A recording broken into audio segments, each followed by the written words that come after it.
I apologize. I was starving to death. I had to eat something. I'll be right with you. Hold on.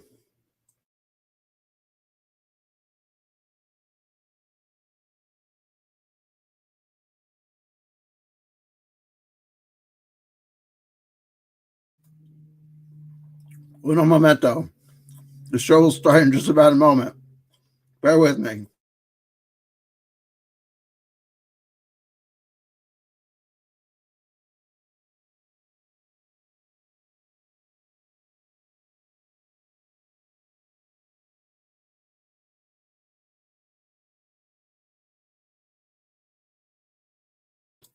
Ah, yeah, yeah.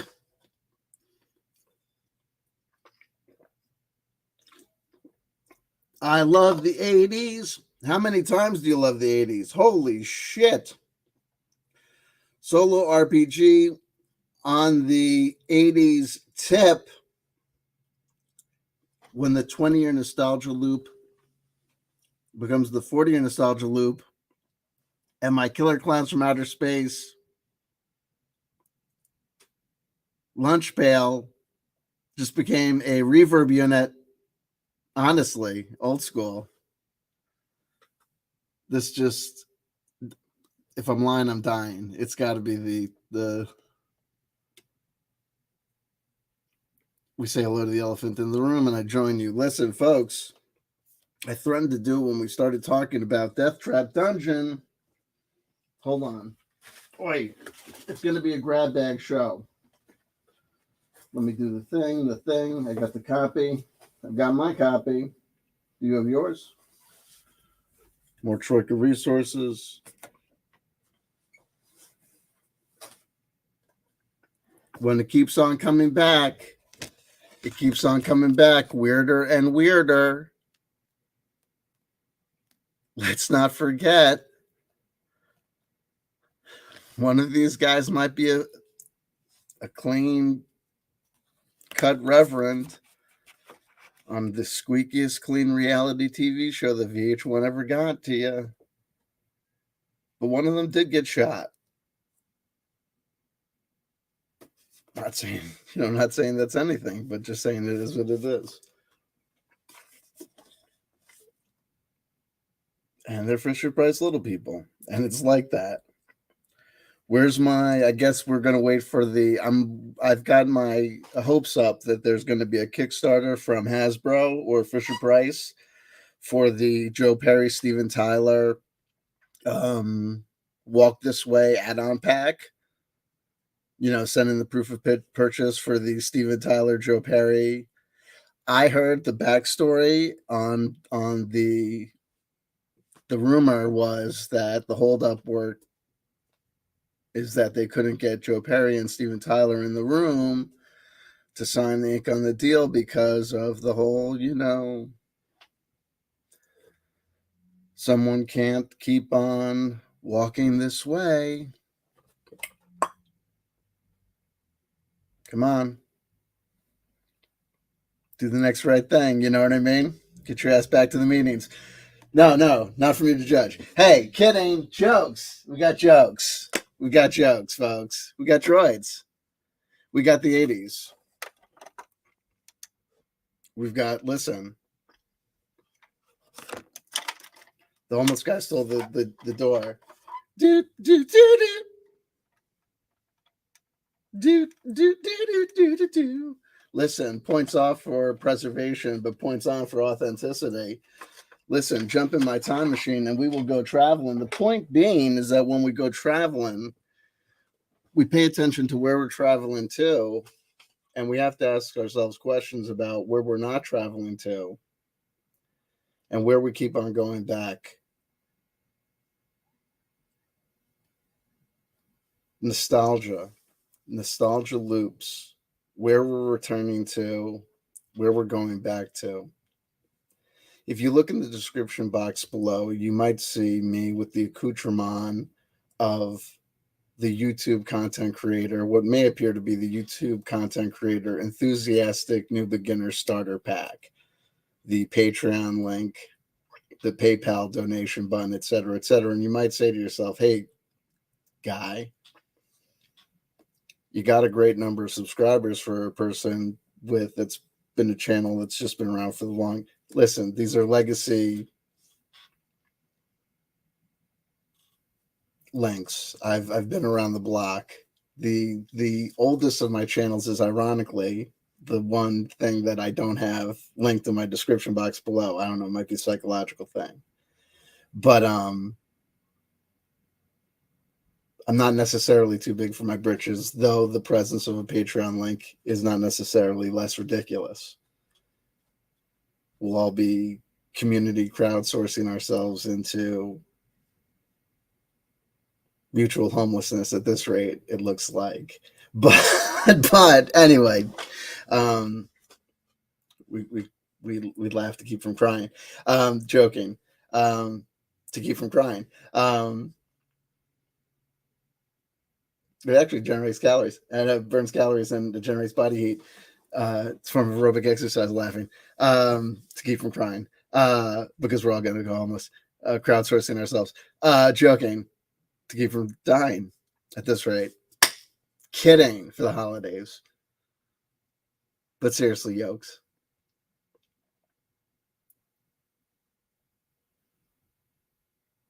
Troika. We got on the Troika tip because Geek Gamers, the hottest woman in solo RPG land. I'm sorry, I go there. I don't care. We bring our own flavors to the table, and I bring mine. Nonstop erotic cafe.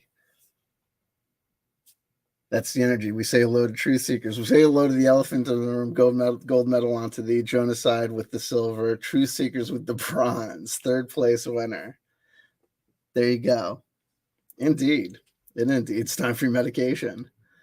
God bless you. God has blessed you all. As the nonstop sexual energy continues, unabated through your nap, through your senior citizen nap. Troika for solo RPG, based on the fighting fantasy rules from the old fighting fantasy game books. Her recommendation for Troika got me talking about Troika over here, and we've been talking about it for a little while now, though it's been a while since I've been here. And, you know, I started learning by doing. Though I wasn't an expert in the system, I knew about the system. I had, you know, one or two of the game books that I had, you know, picked up, you know, over the years. And we started the conversation about Troika, and we started the conversation about, you know, whether or not anyone had, and I gotta tell you, I looked at YouTube and I looked at, you know, online, and I may be the first douchebag that thought to run this experiment of generating. Well, I think, look, I'm not the first douchebag that thought of this experiment. I'm not the first guy that did this. I may be the first guy that did this and thought to record the results online. And basically what it is that the rules of Troika are solidly based on the game system, the underlying game system for fighting fantasy. And, you know, this is like a dirty little secret.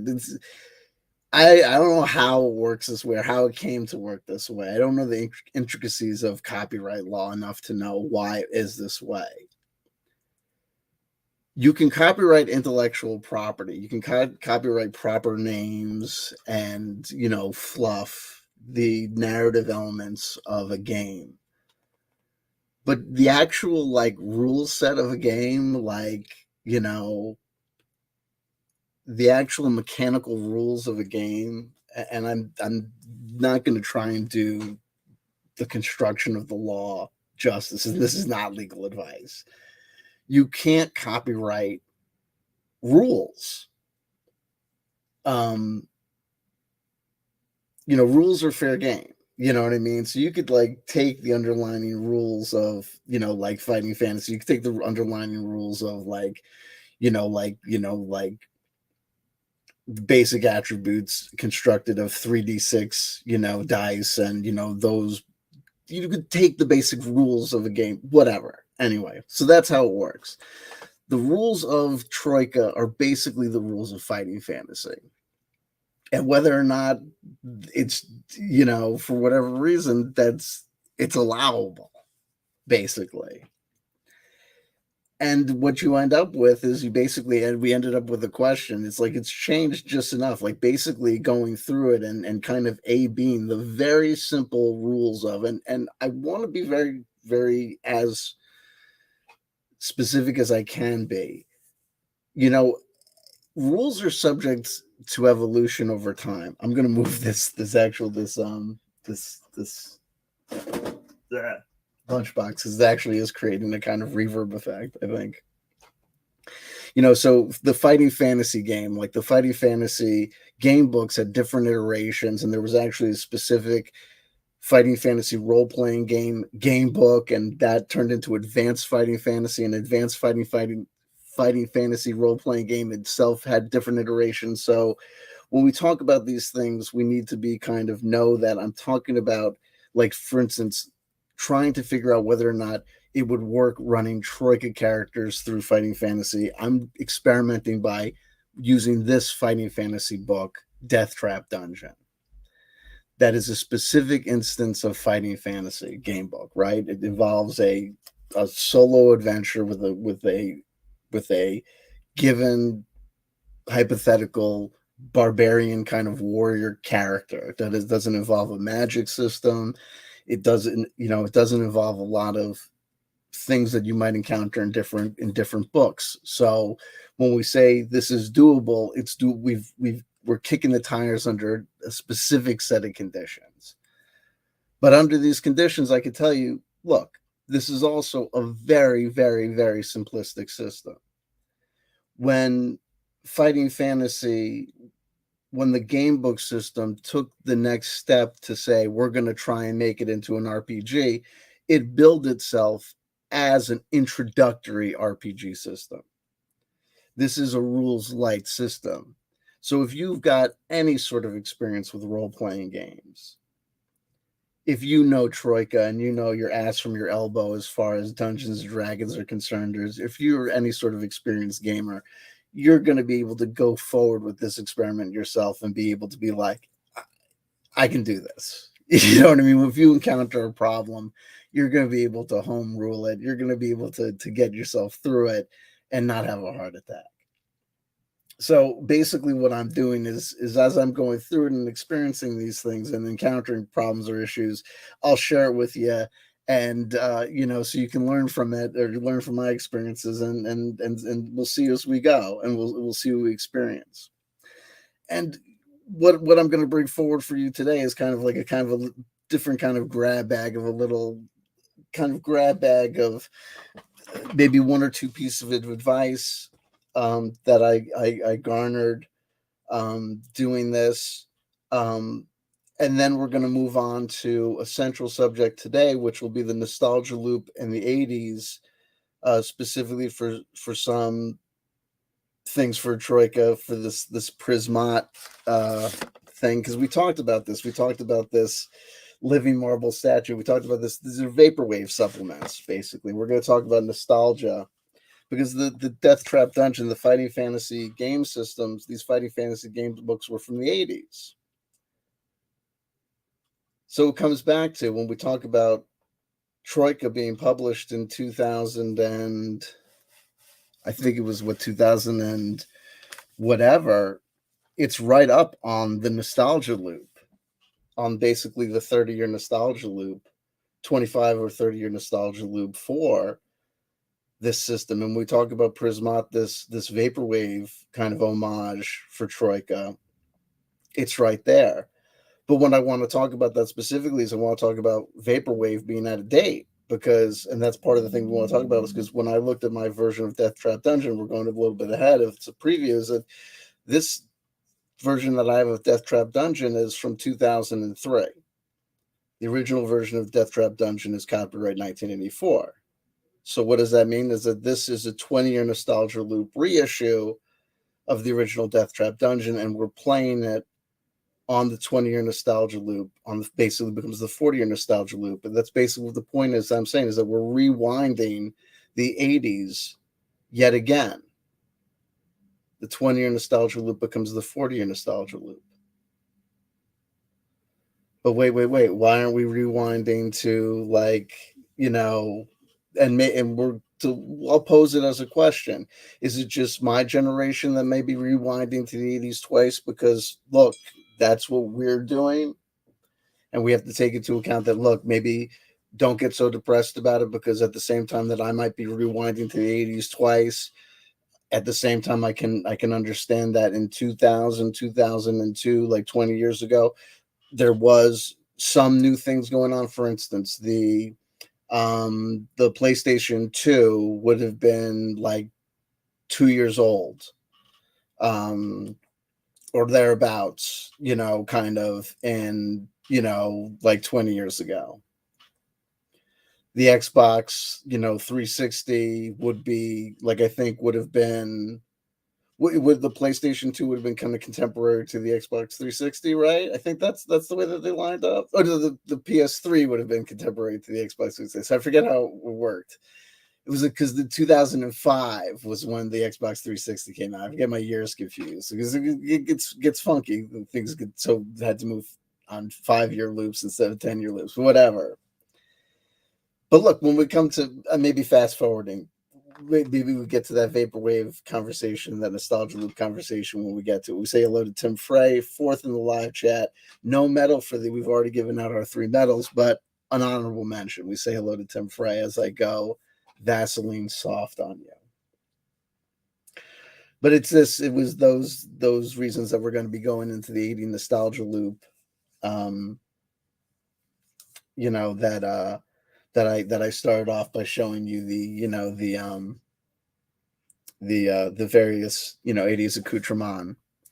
But that'll only be part of it. But from a more practical standpoint and point of view, one of the key differences that we explored between these two systems was just at the outset of character generation, the fact that one of maybe the only differences that we see between Troika and Fighting Fantasy is that character generation. These systems use the exact same 3 stats: skill, stamina, and luck. The only difference at character generation is, at character generation, the 3 stats are generated the exact same way. For example, and this is just specifically speaking at looking at first generation Fighting Fantasy games like Death Trap Dungeon. This is not talking about like sorcery in the later systems, or like the science fiction scenarios where there might be additional stats that might be added in for different things. But looking at the original rules for Fighting Fantasy, the skill, stamina, and luck are exactly the same as they are in Troika. The only difference is that in Troika, the skill stat is sliced in half. In Fighting Fantasy, you generate the skill stat by rolling a D6, a 6-sided die, and adding 6. In Troika, you roll ID3, which is a 6-sided dice halved and rounded up, or I guess rounded up generally, and +3, which is literally like half. Now, we went over this, and I said, so if you're going to be playing in Fighting Fantasy, we talked about this, we broached it already once, but I took closer notes on it because I don't think I remembered at the outset, what a big deal it would be in a certain instance, and that would involve skill tests. Let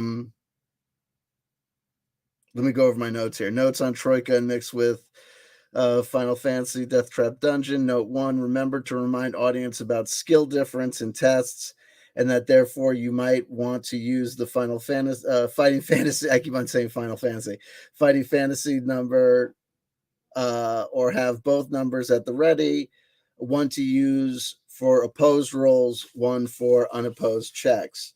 Note then, how will we get the other number? And then I wrote, Troika skills ID 3 + 3, while Fighting Fantasy is ID 6 + 6. And I think the reason that Troika, halved it is because Troika uses advanced skills that include fighting skills, like that would add numbers to these skill rolls. So I think it just compensates for that, or is meant to compensate for that. That's my theory. But in the fighting fantasy game books, there's going to be times when you're going to be asked to roll two six-sided dice, and see whether or not that number is more or less than your skill score. And depending on whether or not it is or isn't will depend on whether or not that was, a successful result or not. So if you're using a number that's half of what what the game system is expecting you to come to the table with, you're playing at a severe disadvantage. So there's a couple of ways, as I proposed here, that you could go about this. And here are the things that you would be wanting to compensate for. The thing is this, is that you could go about it one of two ways. The first way is to say, okay, look, Death Trap Dungeon is unforgiving in the first place, so I'm just going to use the fighting fantasy number. I'm just going to, instead of running the skill, generating the skill as per Troika, I'm going to generate it as per fighting fantasy, because I'm going to use this character in this scenario. And if I got to bring them back out and use them in a regular Troika campaign or a regular Troika solo RPG playthrough, I'll just, divide his, skill, stat, and score in half at that point or at a later point. You could do that or whatever. And, I'll just compensate that way. And then just, play it straight down the line with the fighting fantasy skill set or skill stat. Another way you could do it is that at the time of generation is you just keep both numbers. So for example, this last playthrough I did, when I generated the skill stat, I generated both numbers and I calculated both numbers. And it makes sense to calculate both numbers at the outset, because the ID3, ID6 calculation, depending on what number you roll, it's going to be different. If you get a skill score of 5 under fighting fantasy, under the Troika rules, and then come up with a skill test and say, okay, well, now I'm just going to double that score to figure out what it would be under fighting fantasy. Well, depending on how you got that 5, it might not have been a 10. It might have been a 9. Because, for example, if you roll a 3 on an ID3 roll, you have that's a 1.5. You would round that up to a 2. If it's ID3 plus 3, that's a 5. You would add that turns into, then that as an ID6 plus 6 roll, that would be a 9, because that would just be a 3 plus a 6. So that's a 9. You know what I mean? It wouldn't be a 10. It would have been it would have resulted in a 9, not have been a 10. So I don't know if you follow that. My ability to describe or explain math is even worse than my ability to do math. So fuck you. I don't think going over that twice is going to help. So I'm not. I'm just going to say you might want to figure out and do the math. So I just did it twice, because there's going to be time in the Fighting Fantasy game book where it's going to tell you that, oh, because of this determination, because of this thing, you lose a skill point. So if you've done the math from the get-go and you just keep the Troika number for 5, and the fighting fantasy number, so when you're fighting a guy, you're using the Troika number, so because you know that you're going to be adding skill points for a particular weapon skill or whatever, so you're not fighting guys at a gross advantage, so you don't feel like you're fighting guys at a gross advantage. But then you have the fighting fantasy number, ID6 plus 6 roll number available that you've been modifying, alongside the Troika number to use for unopposed skill tests. So when it says roll these two numbers to see if you pass the skill test, you have that number to use instead of the smaller Troika number, so that you're not rolling at a severe disadvantage. I hope I explained that well.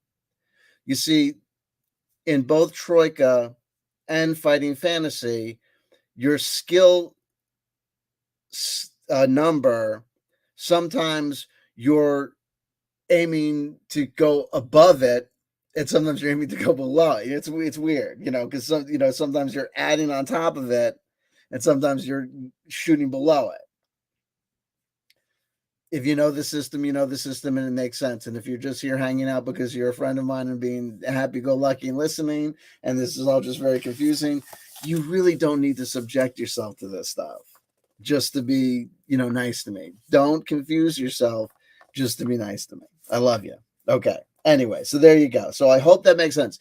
If the way that I'm describing these things doesn't make sense and you need me to come back and try and take a swing at it again, please don't troll me, okay? I am sincere, and I'm being totally sincere on this. There are some people that have used up their jokey cards, okay? There are some people that have used up their jokey cards, okay? If you sincerely need me to try and explain this better, I will, if I haven't explained it sufficiently. But if you come here on the fuck around and say, I don't know this or explain it better, I'm telling you, don't lose a friend over this.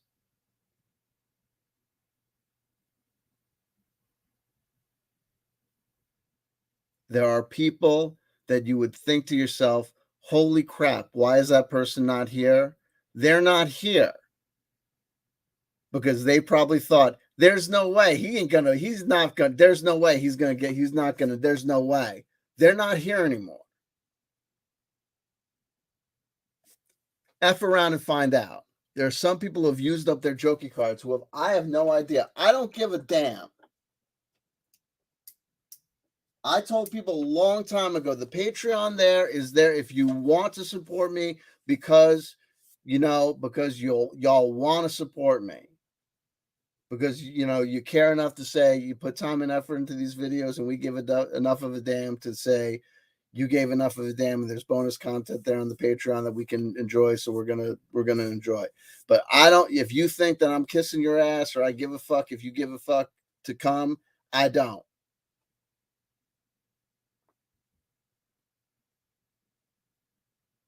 And if you think it's worth your while to fuck around with me and piss me off,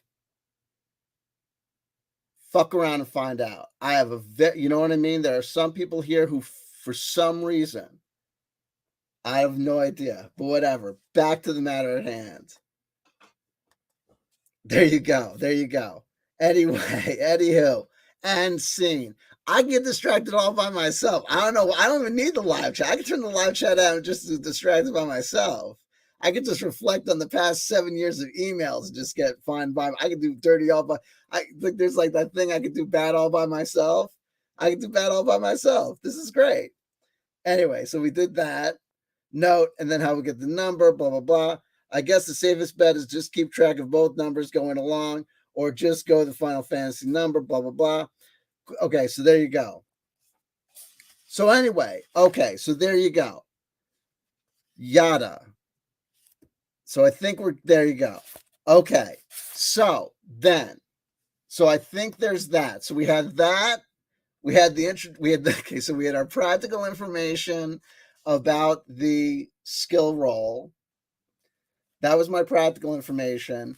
I'll throw this in. So there are all these little things that I have. I often think to myself, these would all be great little shorts.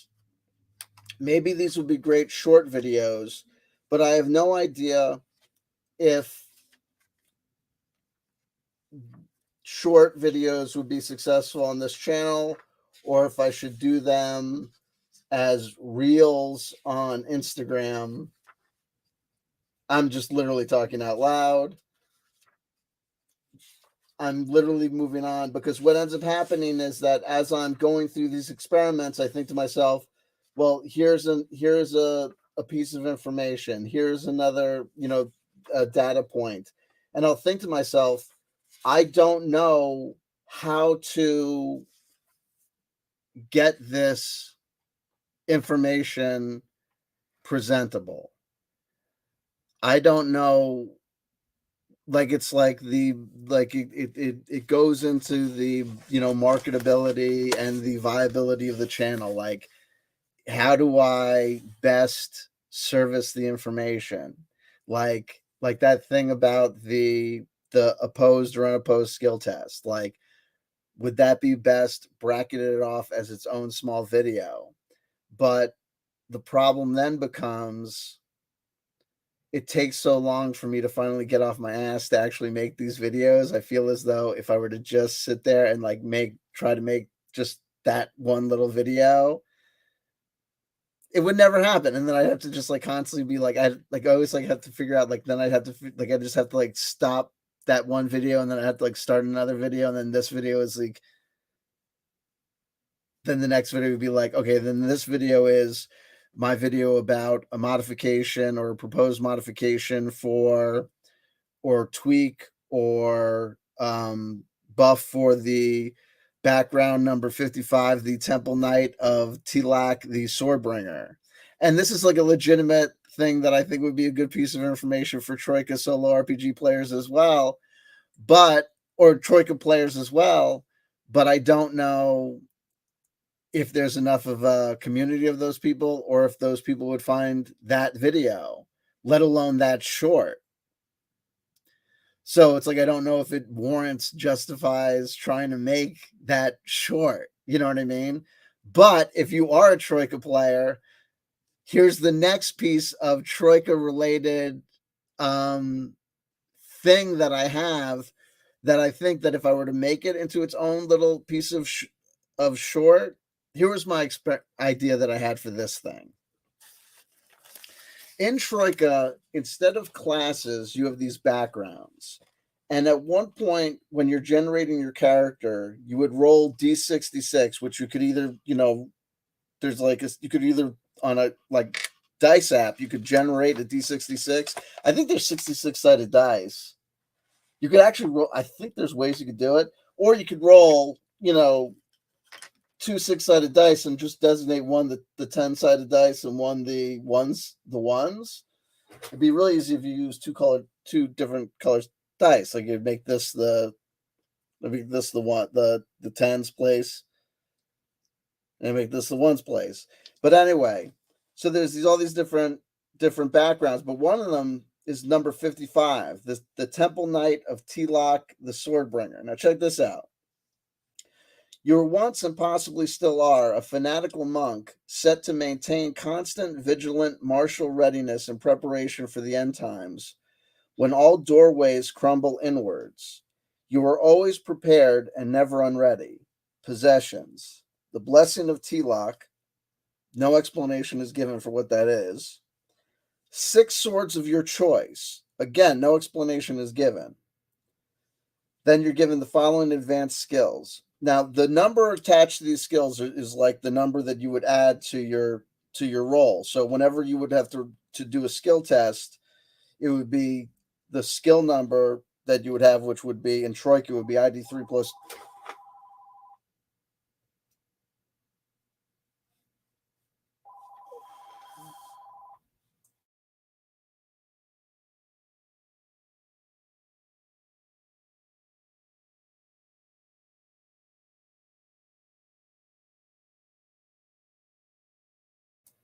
Sorry about that. 6 swords of your choice. Now, nothing's good. Now here's the special. Let's say you have these different abilities, but and then one of them is sword fighting, one of them is great sword fighting. But anyway, here's what I want to get to with the special. Here's the special.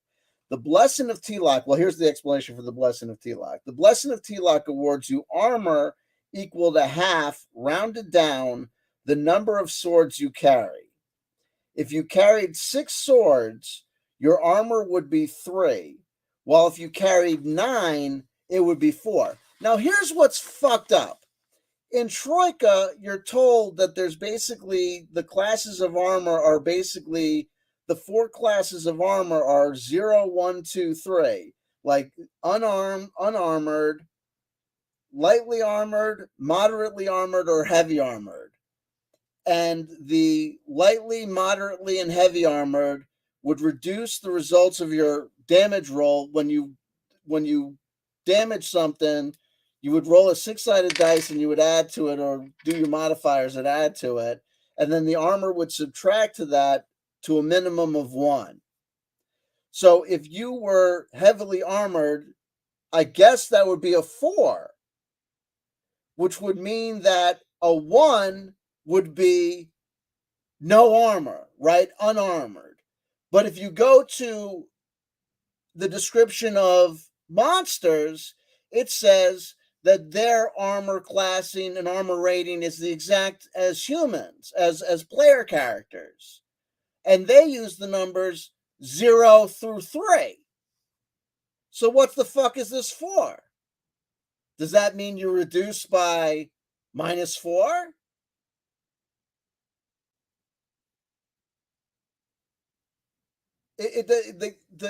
You're gonna have to do, like, if you know what I mean, like all these things. Like, the problem is this, that the best written rule is subject to interpretation. And when you get rules that are rules squishy, man, talk about subject to interpretation. And then when you talk to a guy like me, who's basically kind of looking for ways to get confused and looking for ways to be like, wait, hold on, what? But how would it work? Then, because I guarantee you 99.9% of people who read Troika were like, oh, it would be a 4, no problem. And went through the monsters and were like, oh, 0 through 4, no problem. Or 0 through 3, no problem. Oh, that's a 4, that's a 3, no problem. Same, no problem. House roulette, 3, it's a 4, no problem. Me, I'm here like, existential crisis, what is it for? 3. Dear Dan Smalls. What the fuck is this guy's name? Whoever his name is. Dear fuck you, Williamsburg, British by way of fuck you, intellectual moron. Hey, shit fuck. Here's an idea. Next time you're being too smart for your own good, way to rip off Fighting Fantasy, by the way. Saw what you did there. Genius. You know what I mean? Like, what? Like, looking for ways to get upset. Anyway, here was my, instead of being a negative Nelly, when I was being positive. So, you need the 6 swords of your choice. So, here was my gift to, okay, so here would be my idea for the short. So here would be what I would want to give the community. And here's my next little, so my first gift to the community of Troika players and fellow Fighting Fantasy game thing is this. Hey, when you're playing Troika characters in Fighting Fantasy, you can do it, but listen, oh, wow, you know, the skill number is different. Why not use both numbers? That's one way to think about it. Hey. Also, you know, there's going to be times in the Fighting Fantasy book where it's going to assume things about your character because it's assuming a certain specific character. For example, it assumes your character is carrying a shield in Death Trap Dungeon. When it would do things like, say you were throwing your shield and I knew my guy who I generated in Troika didn't have a shield, I would just assume he was throwing something else. Right? You just go with it. And likewise, I could tell you that going through, it causes a little bit of pause, it causes a little bit of game breaking, but you need to decide what you want to do when you get to these enemy encounters. And we talked about it when we talked about it before, about like how you're going to run the damage.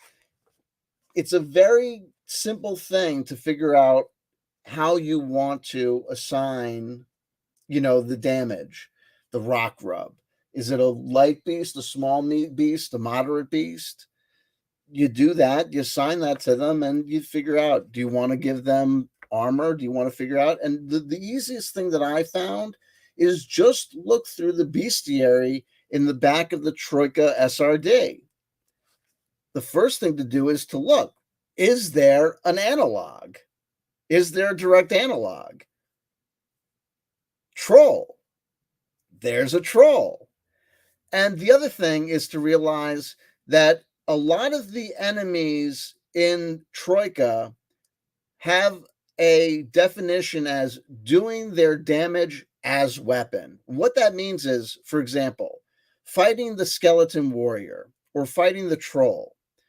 If you're fighting an armed combatant, the troll, the skeleton warrior, if they've got a sword, if you're fighting the skeleton warrior with the sword, or if you're fighting the troll with the sword, they're going to do, the only table you have to worry about is the sword damage table. It's the sword that does the damage. There's no real strength modifiers. There aren't any strength modifiers in Fighting Fantasy or Troika. So it doesn't really matter if you're fighting the skeleton warrior or the troll. If it's got a sword, it's a sword. So you don't need, all you need to worry about is if you see that you're fighting something that's got a sword or a spear, cool.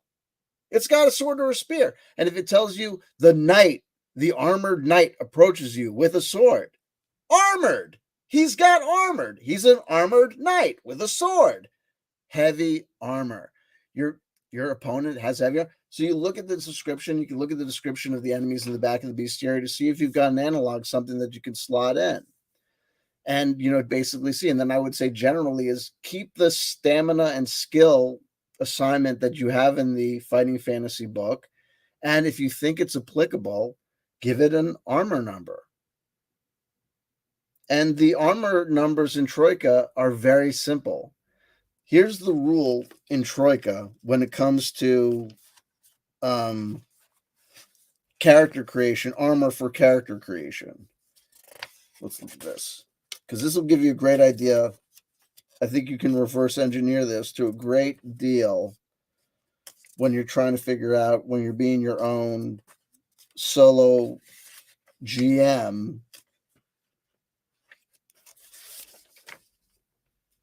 And then I'll get back to, because I haven't even completed the mod for the Temple Knight. It's not really a mod, it's just a recommendation. And what it is that you need all these swords, but you don't need all these swords for combat, because swords don't generally, the swords in you can have exotic weapons, and I think you can have +5. I think you generally, I haven't encountered any like +5 weapons in Troika. Not that you, or exotic effect weapons, but so here's my idea. You need these swords. So here's my kind of like hack. Oh, this is the word I was looking for. I couldn't find the word. This is the problem with me, word finding. Here is my hack for background 55, the Temple Knight of Tilak, the Swordbringer. And I think this is a groovy hack. So Troika fans, this is the hack. And if I were to break this out into a smaller breakout video, a short, this would be, hey guys, here is a quick hack for the background number 55 for the Temple Knight of Tilak, the Swordbringer.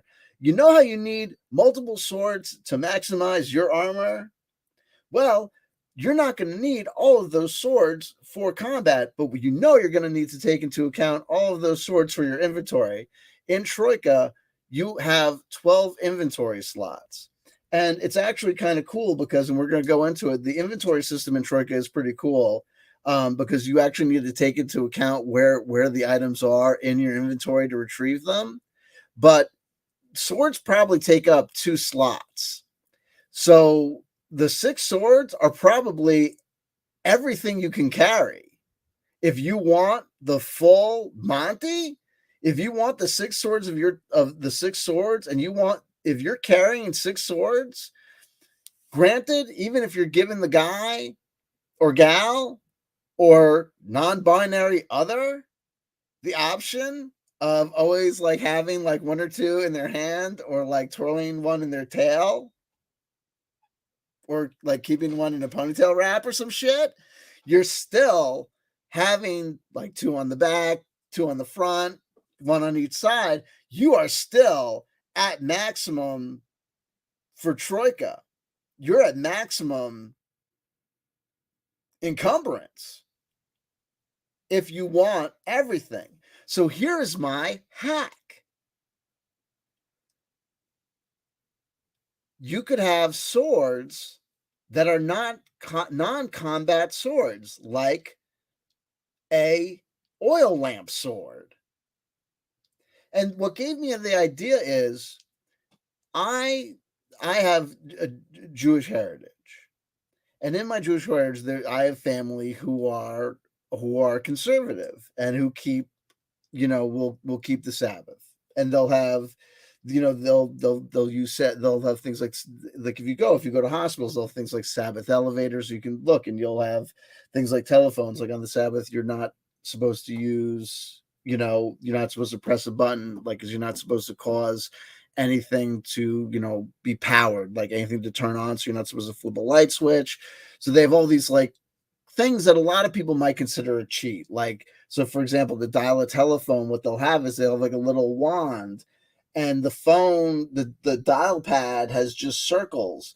And what you do is you stick the wand in the circle, and what it is that there's like a computer algorithm that just goes through all the numbers. And when it hits the number that you've got the wand in the circle, it activates. So what it is that the group of rabbis got together and decided that electronic system didn't count as you pushing the button, so it didn't count as you doing work. I swear to Jesus. Ironically, I just swear to Jesus. Ironically, did I just use the word ironically wrong? Ironically, in the name of Jesus. Will that send me to hell? Will this? There's a place in France where the naked Jews dance. Oi! On Christmas, no less. Cyber Monday, indeed. Demonetize me what? The Jew is dancing, they say. And the numbers do nothing. He's dancing, I tell you. And the numbers, they move nothing. Nothing. I get nothing for the dancing, and nothing I get. They dance, he says. I get nothing. Fuck you. I give you modifications for the Temple Knight of Tilak, the Swordbringer, and you give me jack shit, nothing.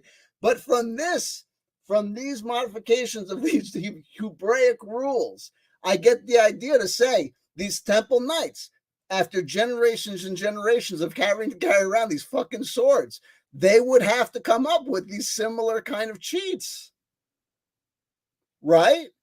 They would have the glow-in-the-dark flashlight sword. Yes, they have to have all the swords to maintain the blessing of Tilak, but they have to also have the lights on. So they have the flashlight sword, or they have the radar sword, the flask of oil sword. And I was going to draw it for you guys. It could be like this. Oh, I'll do it like this. Here, because look, I can even show you this. This is one I was going to do. This is here's the monster table for the generic monster table for if you want to do your own micro chapbook RPG. That abandoned project. It's not an abandoned project. We all come back. Hey, look.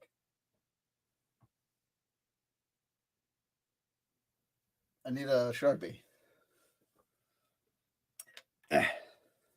It could be like this.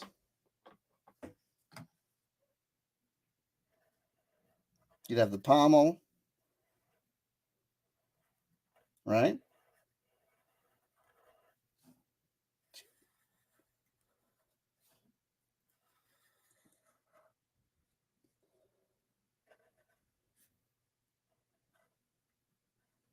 This is how I envisioned it.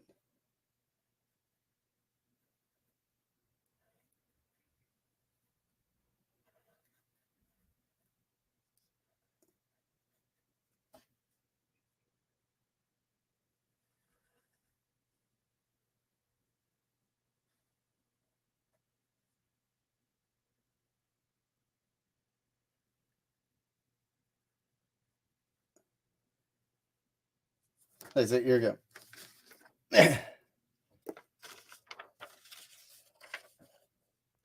So,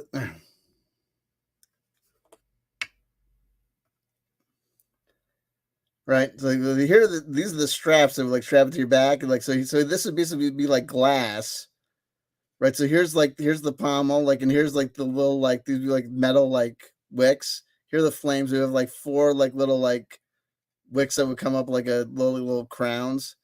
Here's the flames coming out. Here's the pommel. Here's the straps that go around your back, and here's the liquid. Here's like the line of the liquid. There's the wick going into the liquid. You know, like a little thing. Here's Tolkien Study joins us. Pragmagic Studies. Oh no, I'm sorry to hear that, Pragmagic. There you go. There you go. All right. See, no judgment, but no judgment. But notice when those notice when those guys showed up. No judgment. Who am I to judge? So there you go. So look. So I also give you important mods for Temple Knight of Tilak the Swordbringer. So we are going along. I am 51 minutes into the show, and I have given you practical advice for skill checks, opposed and unopposed skill checks for playing Troika characters. I think I've given you good advice for opposed and unopposed skill checks for fighting fantasy, for Troika characters and fighting fantasy. I think I have. And I believe at this point I've also given you a potential valuable hack for the Temple Knight of Tilak the Swordbringer, the number 55 background for Troika, which is essentially cheat and create utility swords like the oil lamp sword or the radar sword. Utility swords that are swords, so they add to the sword, maximum sword ratio for this armor calculation, but they also will allow you to have the practical utility effects that you would need, while maintaining that. Take into account the fact that you're going to have to sacrifice utility spaces for these swords. They're going to take up space in your inventory. They are. You want to store provisions. You're going to lose that girl. You're going to lose one of those swords unless you have CW Chanter's patented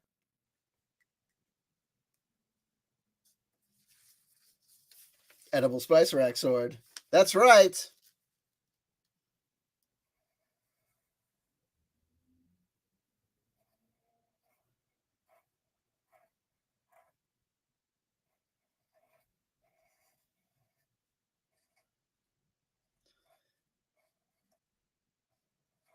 It's a rapier.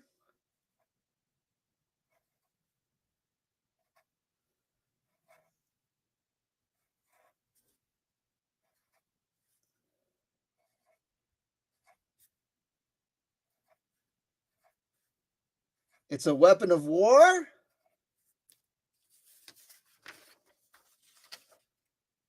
It's a fruit basket on the go. Eat healthy, eat wise. It's like it's the soil. Hold on, wait. The soil goes in there, right?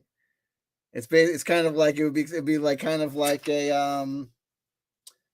would be a what do they call that? A hydroponic thing, right? Like the water would go through the spindle rapier, and and you could have like it could be like you could have like a special fruit where like the poison wicks out of the fruit into the blade, but only the good stuff stays in the fruit, so it's nutritious.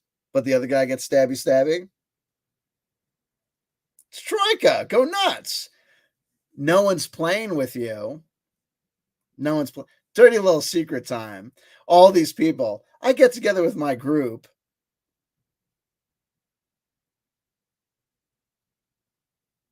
Everybody who's ever told you about their adventures of getting together with their group and playing Troika, translation: 3 people got together and played Troika once.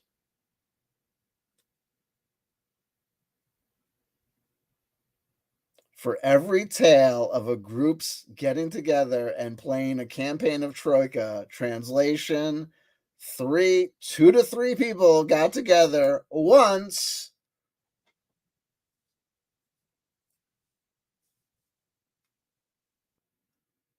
Spent the whole mess of time talking about, yeah, this looks interesting. This looks cool. What is this, Troika? Oh, wow. Okay, cool. You want to do this? Oh, sure. Why not? Hey, okay, go. Big pot coffee, smoking in the joint. Okay, cool. Smoking in the joint. Okay, cool. What? Smoking in the joint. Okay, cool. What are we doing here? Play Troika? What? 4 hours later, what do we do? That was cool. Yeah, cool. We'll do it again. Yeah, sure. Yeah, right. Whatever. Never happened. Make that YouTube video podcast. Oh, yeah, my group got together and played Troika. What'd you think? Oh, we had a great time. Yeah, we had a blast. Yeah, you were high. Assholes. Speaking of assholes playing Troika, though not high, Death Trap Dungeon and the Nostalgia Loop. I talked on my previous channels often about the 20-year nostalgia loop, a generic term. It can come back on the 20-year loop, the 25-year loop, the 30-year loop. These are the most common loops that I've identified. Some of them are organic. The 20 and 30-year loops seem very organic. Some of them are kind of artificial. The 25-year loop seems very kind of part of that whole kind of maybe marketing and just, the eras and, just kind of 100 divide into 50, divide into 25, just kind of the physics and the geometry of the mathematics and the algebra of division of time. And anniversaries and repackaged reissues with the shiny badge, and anniversaries and remembrances and memorializations of the glorious dead. But 20 years is considered a generation. And if you look back through history, many historians and many people, even before they were called sociologists, spoke in terms of these generational jumps and divisions and these 20-year divides often. And I reflected upon them, and it's funny because it was around the millennium, the 2000s, that I first started to think actively about the 20-year nostalgia loop, and first started thinking about writing a book about the 20-year nostalgia loop, because I became aware of the fact that everything had indeed become a loop. And I had become almost fixated on what I'd only identified then as a specific 20-year nostalgia loop, that everything was the 80s again. And I've provided some prescience in this video, and I'll provide it again.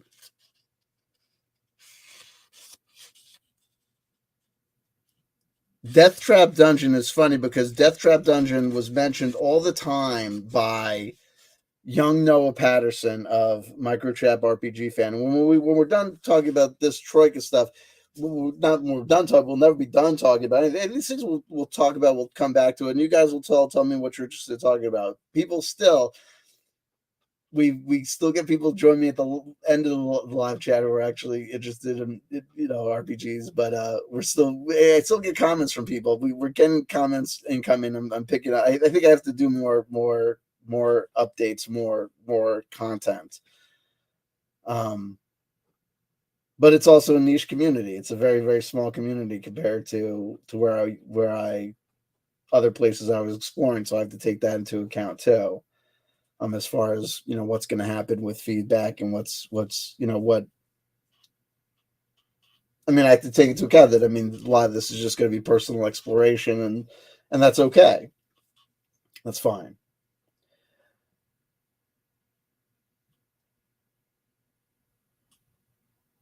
And but it's also interesting because it becomes the question that was asked here maybe 2 episodes ago or 3 episodes ago about what kind of was coming, why it came back here, what brought back action figures and RPGs. And people know, like, I've been nostalgia obsessed for a while, but there was the divorce. We do clean things out, but there are times when we clean things out and we come back to things. And this nostalgia has been ongoing, but this nostalgia for all of us has been ongoing to the point where we become nostalgic for nostalgia, and to the point where we sometimes have to pause and realize that we've been in the space of exploring nostalgia for so long. It's become this kind of weird kind of forever zone.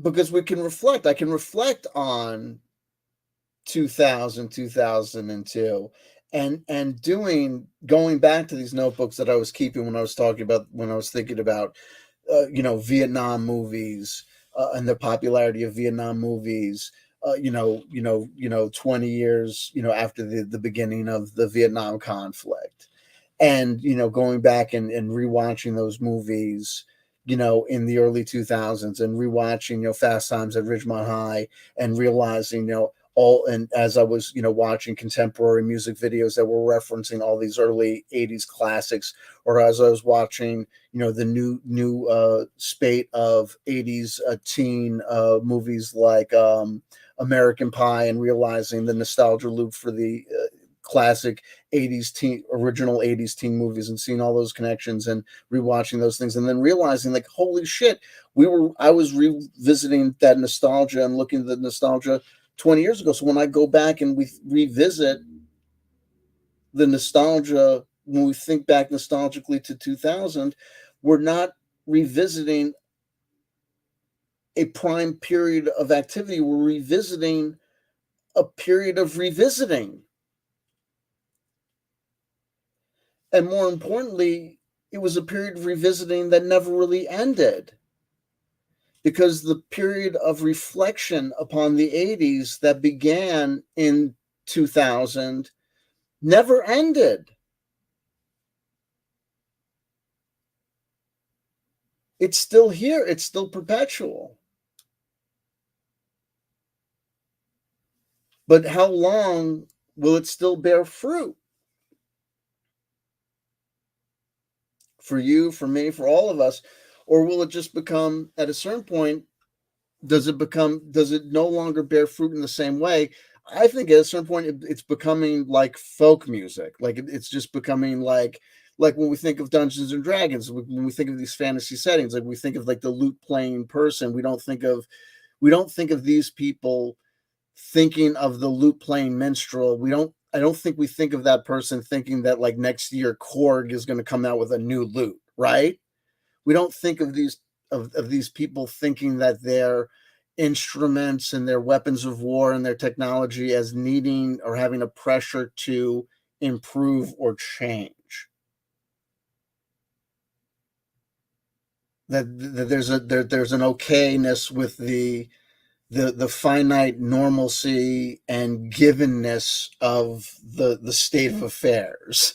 Maybe, I don't know, or maybe that's just some sort of projection, or maybe a utopian idealism of it, or a projection of an idealism that could be. Maybe that's a projection of an idealism that's a hopeful panacea or treatment for the ennui that is the alternative, to say, look at this, here we are 40 years later and still trapped in Death Trap Dungeon. Though I don't feel it as a trap, though I will say, here we still are. And it comes in funnily. Because when I joked about this, I pointed out when we were talking about Troika things, I said, look, I said, I've got this thing for Troika. I said, here it is, Vaporwave for Troika, Prismat. And there's another version of it too, Prismat 2. I guess it was so successful, they made another one. And this is a Troika Wave Zine by Jared Sinclair, January 2020, right? The height of, right the outset of, or no, like 2 months before the world comes apart, Jared Sinclair publishes Vaporwave for Troika, which is great. And we point out the living marble statue. And I said, wouldn't it be great to play the living marble statue and go full on retro wave out the wazoo and play the Vaporwave living marble statue in Death Trap Dungeon. So last night, that's exactly what I started to do. And I created this character, Joe Stonepack, the living marble statue. And I had a great time. He's not dead. He's still going. He's over there on entry 128. He just got started. I've got some questions. When they write the backgrounds in the actual main Troika book, then you got this guy, Jared Sinclair, and he does his own thing. I've got questions with the background. Here's the special. The living marble statue has, in addition to his great stuff, I'll read the description. You are the perfect embodiment of the beauty of civilization, carved from the purest white marble and set atop a high pedestal. Perhaps it was inevitable that some wizard or another would set himself to imbue such a perfect symbol with life. Wizards are known, after all, for their hubris and their questionable tastes. Here are your possessions: a perfect marble body. Always count as being lightly armored. Can't run. So then we have to ask ourselves a question like, so if you're always lightly armored because of your perfect marble body, there are no rules in Troika really about like additional armor. So if I add light armor on top of Joe, does he get an additional? We know if he gets a shield, he gets a -1. He gets an additional armor -1. So how does it work? We'd have to home rule it, right? We have to. I don't like home. I like to be told what to do when it comes to the game. When it comes to the games. When it comes to the role-playing games. When it comes to the role-playing games on paper. When it comes to the role-playing games on paper that I buy from when it comes to these games. When it comes to these role-playing games. When it comes to these role-playing games that we're playing, like what you'll know when we're not playing these games. You'll know when I'm playing the other kind of role-playing game. You'll know when I start playing the boss. Anywho, you'll know when I start telling you what to do. Anyhow, you have this perfect marble body. You have a perfect marble fist, which has damage as a maul. So you fight unarmed. And you have 2 in unarmed fighting. You have 2 in read marble. That's important. And you have 2 in strength. And you have 2 in spell, which is breach. Breach is the worst named spell ever. It's technically like a mold spell. You can mold anything. It's got, talk about rules light. I mean, the breach spell drives me nuts. But whatever. But I have an idea for a fiction on Joe Stonepack. So I'm in love with this character. And now I'm scared because he's in Death Trap Dungeon. If anything happens to him, I'm going to have to put like a crack commando team together of like 25 other marble statue dudes to go into Death Trap Dungeon to rescue him and get him out there like with a fucking helicopter. I shit you not. Like, I'm in love with this guy. He's not this guy. He's his own dude. He looks completely different. Like, I have a total visual on him and everything. But whatever. Here's his special. The breach, it's like a molding thing. So here's a special. You may cast spells from your perfect marble book, because he uses the marble book. Test luck to choose the spell. Otherwise, roll on the random spell table, which is in the main book or the SRD. Either way, pay the associated cost for the spell and test your read marble to cast the spell. Now, this is a great special, but what's hard about this special is that, like, when I first read it, I was like, this is so cool, because it made it, when I first read it, my first impression was, wow, this guy can cast like a random spell anytime he wants to. Because when I first read it, I was like, this guy can look at his perfect marble book, and whenever he wants to, he can test his luck to choose a spell that's in the book, and then test read marble to cast it. And then I was like, wait, no, no, no. It must be that you test the luck once to choose the spell, or that you get the random spell assigned to the book. Like then the book has the spell. And then I was like, well, maybe you can change it every once in a while. So I basically took a note here, and I said, I wrote, here's my note. Oh, here, question. Question found about living marble statue background and the spell from the book. Does it change? Can it change? Do you gain a skill point in the spell you cast from the book? Should you? When you cast a spell successfully, normally you would cast a spell that you have, and you would get you would mark it as you had cast that spell successfully. Then, if you rest, you have the chance to test any skill or spell that you had used successfully prior to your rest. And if you test against it successfully, you would be able to add a point to it, improving your chances with that spell or skill in the future. It would seem to me that you should be able to improve whatever spell you're using, unless you're using a random spell. But then it might be, well, no, because every time you would read marble, you would improve that spell. So then again, it's another thing, home rule it, whatever. I just figure it is what it is. It's not a big deal. Anyway, he's playing along. He's doing fine. But that's the sort of thing you're going to encounter.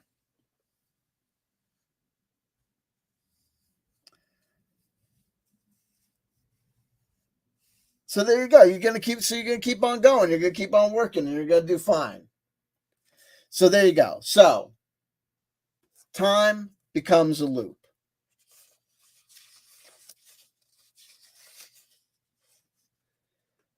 A publication of iBooks Incorporated.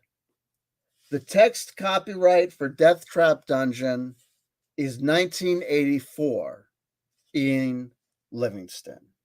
1984.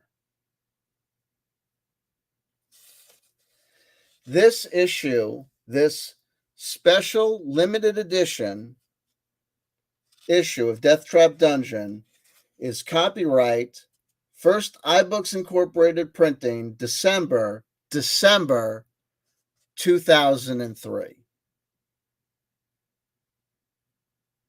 That's the 20-year nostalgia loop right there. And here we are in 2022, right? Just 2 years shy of the 40-year nostalgia loop. What year was Troika published? Hold on. I'm just curious.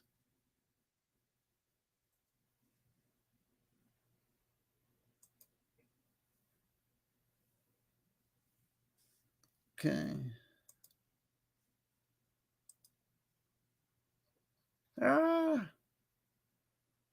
Troika is a science fantasy role-playing game where you and your cosmopolitan group of fellow travelers explore the ends of the multiverse. Yes, but when was it written?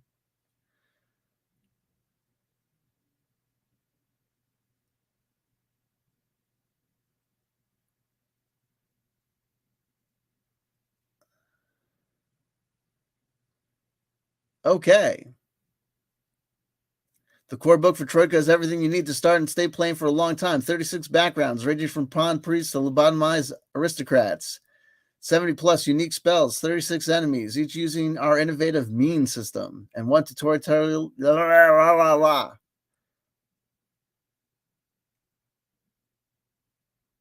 But when was it published? Resources, books, core rules.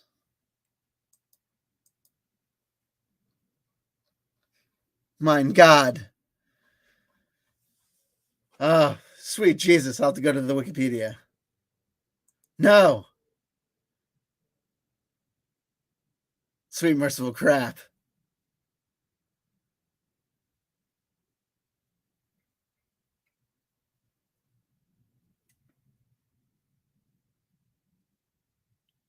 Ooh, is this?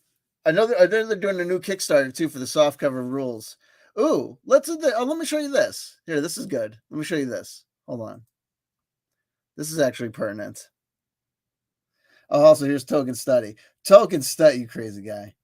Oh my God. Token Study. The one thing I love about games Excel spreadsheets. The one thing I love about people in my live chat.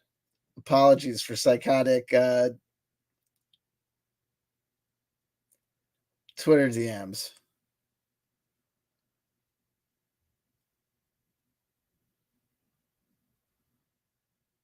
I'm making fun of taking the just away from you.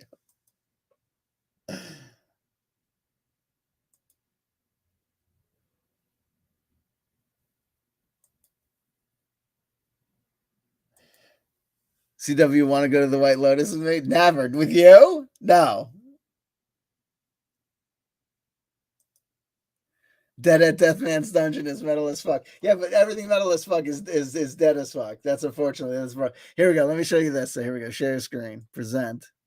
They're doing a Kickstarter for a new reprint of the rules. It's basically just the softcover version of the rules, but you see, look, it's got 30,000. They had their goal was apparently their goal was $3,616, and they got 30,006. So I think they're good. I think I'll back it. Why not? Apparently they need to. But when was it first published?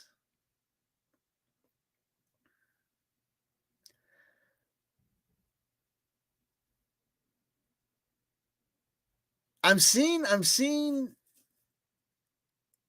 Okay. Christ.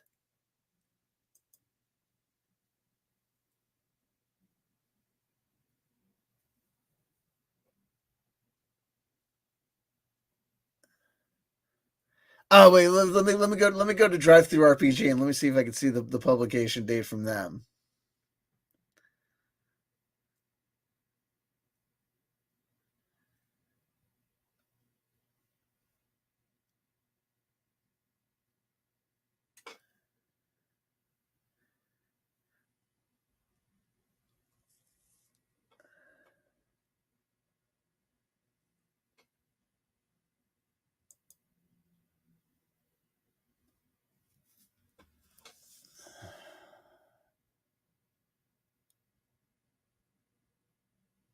File last updated. The title was they added it to Drive Through RPG on March 15th, 2019. Okay, so we figure around 2019, right?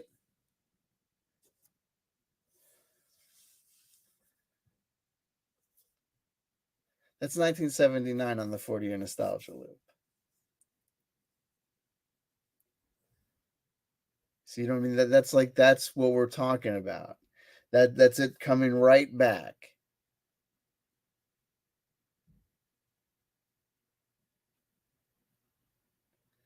That's 1999 on the 20-year nostalgia loop. Right? So that's Fighting Fantasy getting ready to be reissued.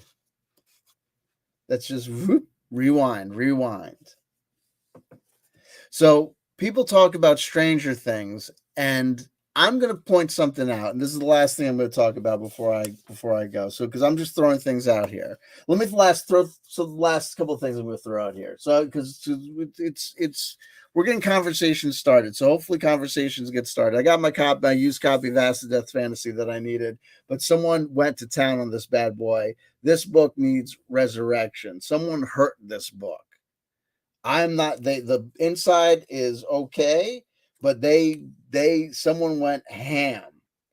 And I need the guy from Solitary RPG who's like, I think he's like into bookbinding, or I need Reamsey. This book needs love. This book needs love.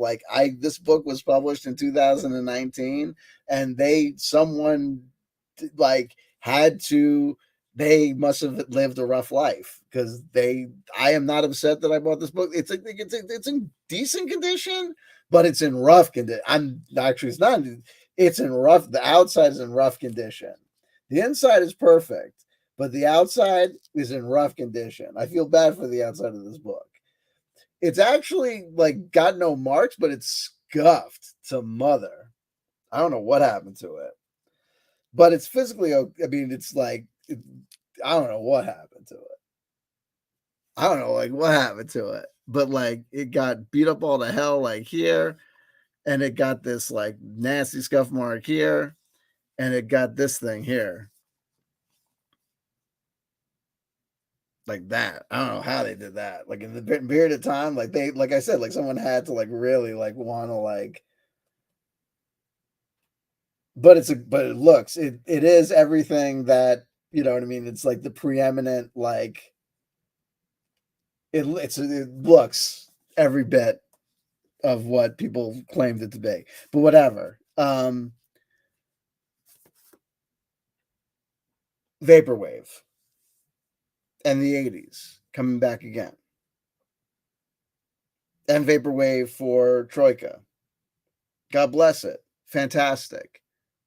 Gotta have it? Of course. Want it? Sure, absolutely. But, folks, Vaporwave is dead. Of course, Vaporwave is dead. Of course, Vaporwave is dead. Of course, Vaporwave is dead. I subscribe to Pad Chennington. I subscribe to Vapor Memory 1 and 2. I subscribe to these. I follow friggin' these content creators. I know what's up on Bandcamp.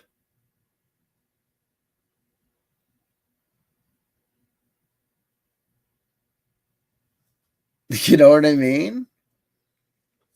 It's just, there's nobody here. That Daniel Lopatin thing, what was the first Vaporwave album track? There can be debates about what it was, whether it was "There's Nobody Here" or whether it was or wasn't that thing. But whether it was or not that track came out in 2010.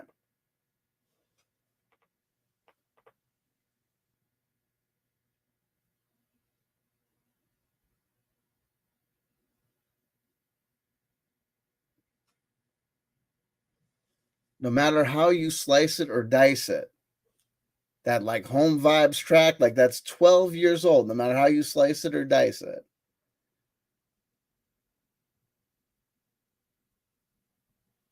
That Donna Summer sample from fucking Vectroid that everybody was using on every fucking, fucking podcast for fucking ever. That's 12 years ago.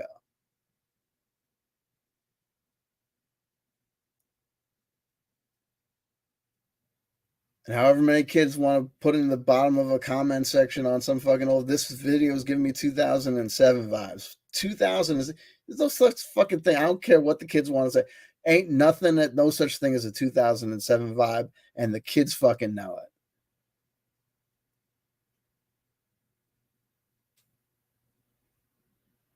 What's your fast times at Ridgemont High, kids? Tell me quick.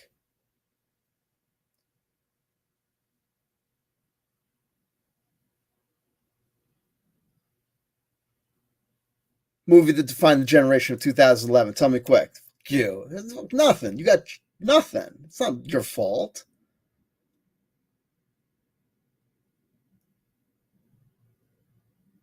Divergent. Fucking Maze Runner.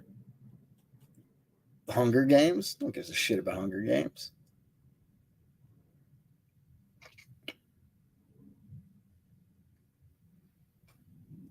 The only people that gave a shit about Harry Potter were the fucking douchebags that got sold out as a fucking replacement for Star Wars on the nostalgia loop. Line, I'm dying. Prag Magic, Green Lantern with Ryan Reynolds. Say no more, say no more. Play that in Troika. Easy. Set that up. Right number skills. Transformers 3, dude. Proving my point. Nostalgia loop. Right? Go back 10 years ago. What did you get? You got 20 years before that. You go back 20 years ago and you get 20 years prior to that. That is the point. Oh, what was I going to say next? People are saying, oh, everybody wants to say, oh, the resurgence in Dungeons and Dragons is because of Stranger Things. The resurgence in Dungeons and Dragons is because of Stranger Things. Bullshit. The resurgence in Stranger Things is because of Dungeons and Dragons. Let me say that again. The resurgence in Stranger Things is because of Dungeons and Dragons. Dungeons and Dragons is selling Stranger Things, not the other way around. Let me sell it again. The Dungeons and Dragons is selling Stranger Things, not the other way around. How much Stranger Things product do you see out there? Bullshit. Nothing. How much Dungeons and Dragons plus Stranger Things product do you see out there? A fucking shit ton. Why? People are dying to tell people they play Dungeons and Dragons. And the Stranger Things they're just saying, oh, it's Stranger Things too, because they think that it's because of Stranger Things. They've been told it's because of Stranger Things. Don't give a shit about Stranger Things. It's just the nostalgia loop for Dungeons and Dragons. You want to do the fucking math? Do the math. Dungeons and Dragons 3.0 was huge. Why? Do the fucking math. The Dungeons and Dragons 3.5 was huge. Why? Do the math. It was 20 years on from the first explosion, a successful explosion of Dungeons and Dragons. First generation Dungeons and Dragons was bullshit, nothing. 1974, 75 Dungeons and Dragons didn't sell shit. That's why on the 20-year nostalgia loop of the first issue of Dungeons and Dragons, all you get is OSR online patterns of nostalgia, the old school. We're doing this, but it's an underground movement. 20-year nostalgia loop for the 20-year old school is old school. And then what's the nostalgia loop for actual 84? The actual success story? Well, it kind of turned into a fucked up situation, but it didn't turn into a fucked up situation for Pazio and Pathfinder. They rode the 20-year nostalgia loop all the way into becoming the number one role-playing game out of nowhere. Pathfinder is the 20-year nostalgia loop of Tom Hanks in fucking Mazes and Masterminds, where that fucking scary satanic panic movie was. If I'm lying, I'm fucking dying.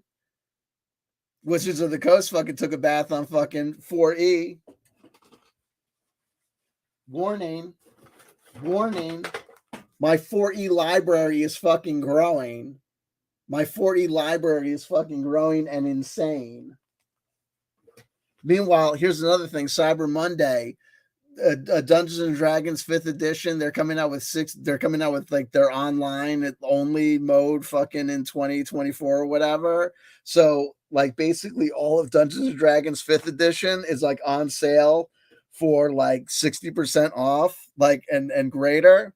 So you can get the player's handbook for like $15 or like $12 today. So get it. If you don't have the core rule books for 5th edition and you can afford them, buy them today. If you have like a kid, like if there are like any like 13-year-old, 14-year-old kids in your life, or if you know that you've got to give to like a Toys for Tots or like anything like that, and you think that like if you think at all like a D&D book might be, or a player's handbook might be at all in any way, shape, or form like a cool or appropriate gift to throw down, know and trust and believe that you can get D&D books, like the current iterations of D&D books, for like literally a song today on Cyber Monday deals. You can literally get them for a song today. I don't know if I'm allowed to say that or if I'm supposed to say that or no. I'm trying to look out for you. So it is what it is. But whatever. So yada. So it's all fucking but loop of a loop of a loop of a loop of a loop. Xerox of a Xerox. How many times can you throw it down the well? You know what I mean? Rules light. But look, at the end of the day, what do we get? Now, on the iteration of the iteration, Death Trap Dungeon, now we're open source. Now it's basically Troika is like, now, basically, because now Troika's out here basically making the whole SRD open source. That basically makes the entire Fighting Fantasy thing basically open source. If Fighting Fantasy one comes out and sue you, you basically say, "Oh, I'm just copying the SRD from Troika," and you never said shit to them, so fuck you. Oh, and by the way, FYI, here's another thing I want to say. This is just like a total aside. There's a guy who I like a lot, called Gamebook Collector on YouTube. And he made this like cool video, but like he made like a kind of like a rant video. And his rant video was basically being pissed off at the quality of print on demand books from Amazon, and when it came to these game books. And I just want to say, number one, I hear you 100%, and number two, like, it's the reality. And basically what I want to point out is like, this is like Dave Morris himself. This is the guy who wrote Fabled Lands, and here's him. Here's another book from Fabled Lands Publishing, and here's another one of his books from Fabled Lands. And what I'm going to point out to you is this. They're all self-publishing. Here's the telltale sign of self-publishing. This means that the book was this is like, it was made this date. These guys, and this is Dave Morris, who is like, if there's like Ian Livingston and, you know, there's Ian Livingston and Steve Jackson, and then there's Dave Morris. You know what I'm saying? And so the point that I'm trying to make is this, is that we're lucky we've got print on demand. We're lucky we can still get our hands on books. In fact, our cup runneth over that we can get these books. The fact that print on demand allows a guy like Dave Morris to get his old publishing copyrights and his old galley proofs and throw them back up online and get these things and get these books available from the 80s without us having to spend hundreds of dollars for the beat up, originals from 1980, whatever, marked up to hell by whatever 7-year-old that tried to play them or whatever. We gotta be thankful for what we got. I hear you, baby. An embossed glossy cover would be great, but let's face it, that ain't gonna sell it, because these books aren't in stores looking to be picked up and sold, and people aren't buying these books. And it'd be great if they would, and it'd be great if they did, but hey, baby, I agree with you 100%. And maybe one day, but I think, yeah, but I don't know if a glossy cover would do it. I don't know if a glossy cover like back in the day would make Avenger by Mark Smith and Jamie Thompson necessarily rocket to the top of the list. I don't know if that's going to sell more units. I think these kids aren't reading. I don't think these kids are reading the game books. I don't know if they will, but I love your channel. And keep on collecting. And I really, what I liked about the video was the drive and determination to be like, the fuck, why aren't they putting better quality into it? Why? And I guess his point was that Amazon like have so much money that they should up their game and put more like love and care into the books. Like that they should like have more like love and like they should like do a better quality job. And like my attitude is like, hey bro, like they got like it's gotta be like cost effective. And it's like, you know what I mean? It's like, and also it's like they put the fancy like cover on and shit. We're probably not going to end up paying like $5.99 like or whatever for the book. We'll probably end up paying more money. So it is what it is. Anyway, it is what it is. The last thing I wanted to show you from Troika, and we keep on going. This is going to be up our alley. This is going to be up our alley so much. Check this out. Articles of the Arcana by Matthew Gravelin. When we get into this, we are going to get into this. Yo, what is this? Copyright 2021 for all of the tarot cards.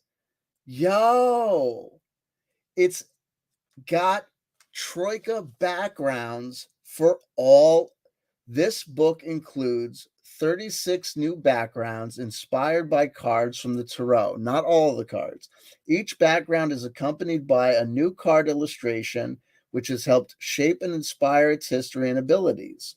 Inspiration was also taken from the traditional Rider-Waite tarot deck and formed into evocative, engaging playable character options for Troika. As with all things Troika, these backgrounds are meant as archetypes and starting points. Make them your own and adapt them to your own games and worlds. Additional backgrounds. There are a lot more cards in the Articles of the Arcana Tarot deck that do not have a background in the book. And I guess there's also a tarot deck I don't have. And then it also says other tarot decks. If you have a personal tarot deck that speaks to you and would like to use it alongside the supplement, you are encouraged to modify and adapt these backgrounds to suit your deck's theme and the card's artwork. All right. So let me see if I go to one at random. I went to the Empress. Oh, okay. So what this does is, so in addition to having them giving each card as a character, like as a character background, it will also give it as like an NPC or as a prompt, like as like a story background, like as an idea, like to start a story. So I opened up to the Empress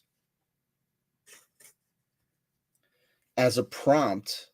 Here's the Empress: care, nurture, passion. The Empress is the embodiment. We're going to use this as the card pull for today's video. The Empress: care, nurture, passion. So that's our card for today, is the Empress. Care, nurture, passion. Let me find her in the deck.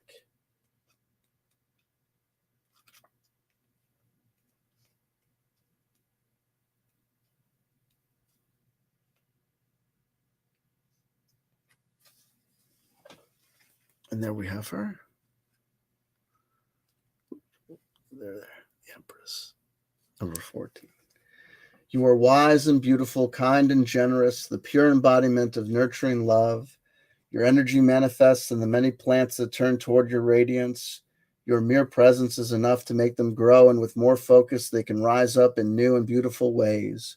You are their sun, their water, their soil. If you were playing the Empress as a background, your possessions would be a beautiful dress, a crown of 12 stars, and an ornate staff.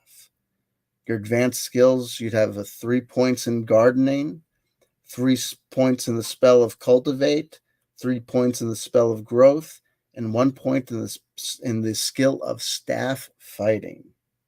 Your special would be you can test your luck to speak with nearby plant life. They will tell you that what they know and have experienced from their perspective.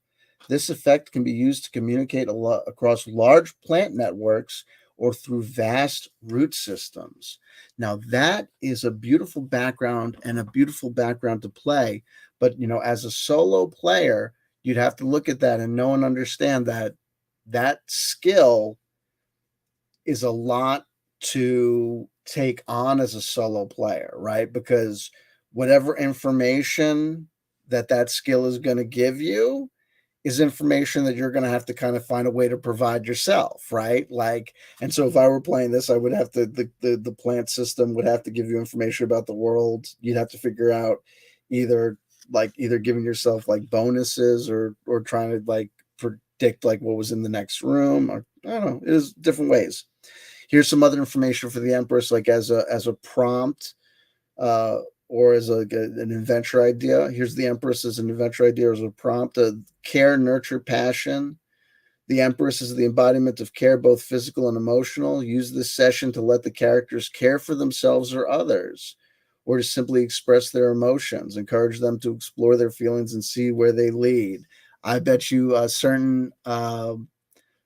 So the game of Troika, you could say, has a certain Williamsburg flair, a certain San Francisco lavender energy, that certain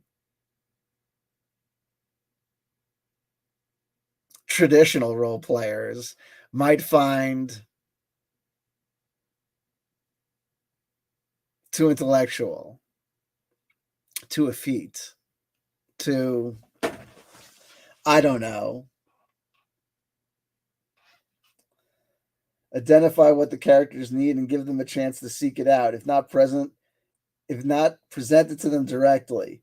Dick, Dick, Dick, Dick, Dick. What? His name is Richard and he likes to be called Dick. In bed. When you're giving it to him. What? Dick. That's his name. Stop. I see what you did there with Dick. What? That's his name. Give it to him. Encourage relationships among the characters. Done and done. Whether that is friendship, rivalry, or love. And done. And I mean done. Show the characters something beautiful and majestic and give them time to revel in it. Okay, you asked for it. Da-na-na-na-na. Da-na. There we go. Prompt. The goddess's temple is serene and beautiful. I wish you had told me that beforehand. Illuminated by bioluminescent plant and glowing crystals. Got any glass, man? This is a communal space. This is a communal space, man. Why don't you chill the fuck out? Right? We've all been there. With dozens of carved stone pews and a central raised platform from which the goddess's word could be shared. In the center of the platform is an altar, conspicuously missing something from a small pedestal.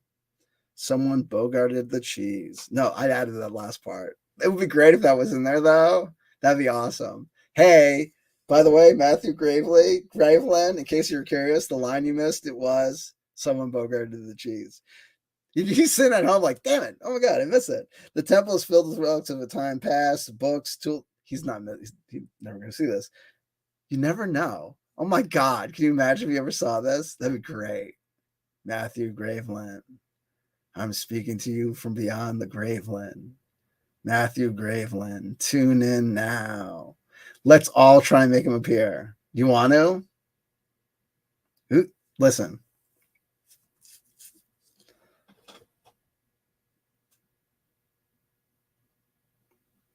Now. No? Okay, well, we tried. Anyway, Matthew Graveland, if you ever show up, if you ever see this, where were you? It would have been cool if you were here, dude. It would have been really cool if you were here. If anyone knows Matthew Graveland, feel free to drop him a line and be like, hey, yo, check this out at this timestamp. If you check it out at this timestamp, it'll look really cool if you be like, hey. Well, I mean, you can't after the fact. Well, you could put a comment to the comment section below and be like, hey, thanks for shouting me out.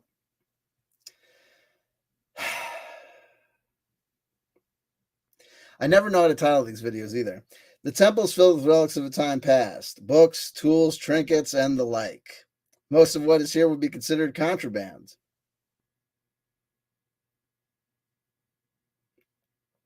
There are also a few glass orbs that are cracked or shattered. Eventually, the characters find a piece of cloth, perhaps hidden or tucked away. You don't know my characters. It is the torn remnant of a tabard, and it is embroidered with red and gold flames. Oh, shit. What if you decide to play this?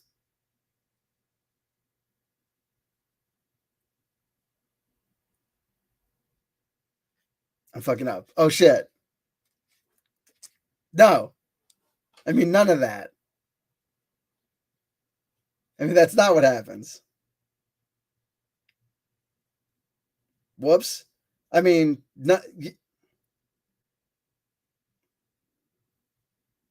much more. There's much more. There's much more. There's at least half more. Okay, anyway. But look, that's the point. So we, what's with the tarot cards and with the Morph board playthrough that we'll get back there.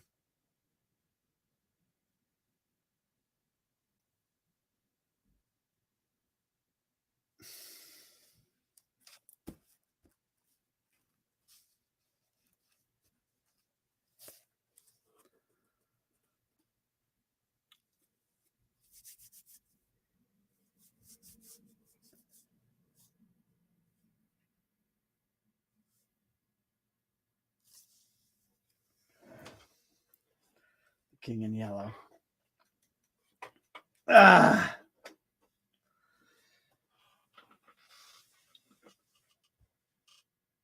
The book is crazy. The book is said to make anyone who reads it go insane. So can I check it out? Oh, yeah, sure. Here it is.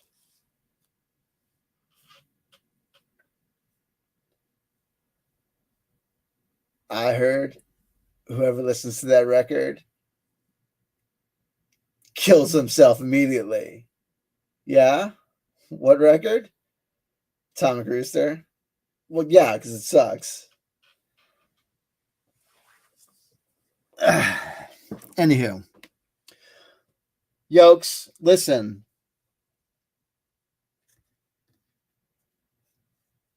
I love you. I do. I think I do.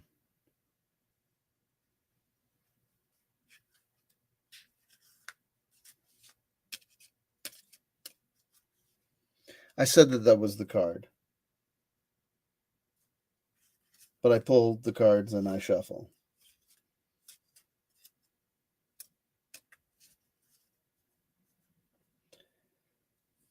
I wonder what effect this will have.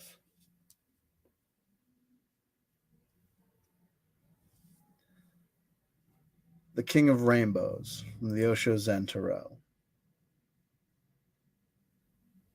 Christina Weston Chandler's preferred tarot deck for her incarceration. Perchance still her favorite tarot deck. I have no idea. The King of Rainbows, the King of Pentacles or discs, and a more traditional tarot deck. It's funny, we got the Empress, a nurturing female archetype from the Articles of the Arcana, and then here we get a male nurturing archetype, also of the land, also of abundance. I'll take that bookmark. That book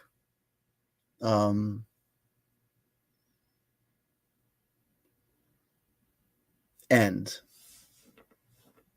that balance. And we see this lovely balance of the moon and the sun here. And we see that embodiment of that balance, that male archetype, but with that female nurturing, loving energy embodied in the size of his belly and the inviting nature of his whole manse, his whole persona.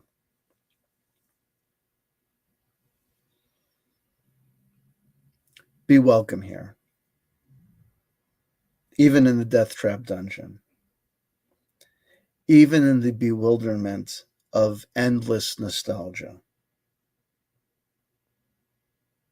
Be welcome here in my befuddlement.